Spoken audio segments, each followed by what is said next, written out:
Avec l'augmentation de l'espérance de vie et le vieillissement de la population, on a également une augmentation des maladies dégénératives.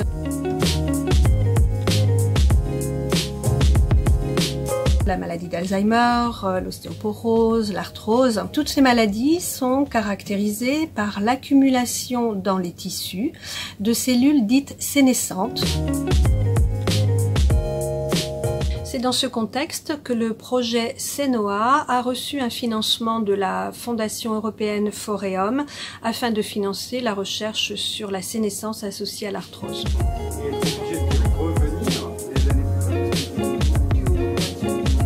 Ce projet a deux objectifs principaux. Le premier est de mieux comprendre la pathologie. Le deuxième objectif est d'identifier un médicament et ainsi développer ce qu'on appelle une sénothérapie.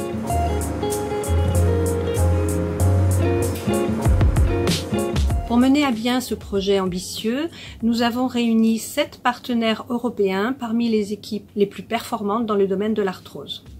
Un partenaire à Nantes du laboratoire Hermès et 2 partenaires sur Paris à l'hôpital Saint-Antoine et l'hôpital Cochin. Nous avons également un partenaire en Espagne à La Corogne de l'Institut Inibic. Nous avons un partenaire hollandais à Nijmegen de l'Institut Radboud UNMC. Enfin, la Fondation Arthritis sur Paris.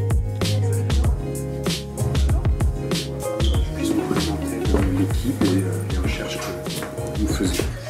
Nous avons également invité 2 patientes à rejoindre notre groupe d'experts afin de répondre à leurs questions et connaître leurs attentes, mais aussi partager avec elles nos projets de recherche et nos espoirs de futurs traitements.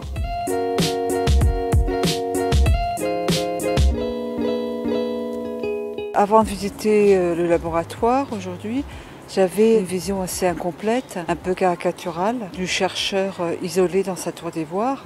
J'ai vu ma mère qui souffrait énormément d'arthrose, je sais que potentiellement un jour j'en aurai. Donc lorsque j'ai été contactée par la Fondation pour faire partie d'un comité scientifique, je me suis dit que c'était vraiment une bonne idée d'en savoir plus.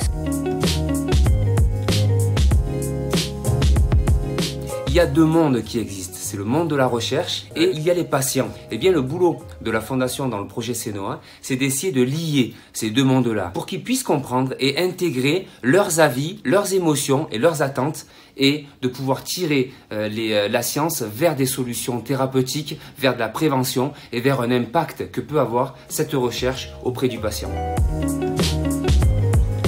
Aujourd'hui, j'ai été très intéressée ce matin de pouvoir concrètement découvrir un laboratoire dans toutes ses composantes, les chercheurs, les jeunes qui sont là en thèse, en master, qui travaillent chacun sur leur sujet, avec des personnes qui coordonnent après tous ces travaux-là pour faire émerger des idées et notamment des idées qui vont permettre de faire avancer la science. Je pense que la Fondation Arthritis a un rôle important à jouer pour impulser la recherche, la rendre accessible au grand public, aux patients notamment, dont je fais partie.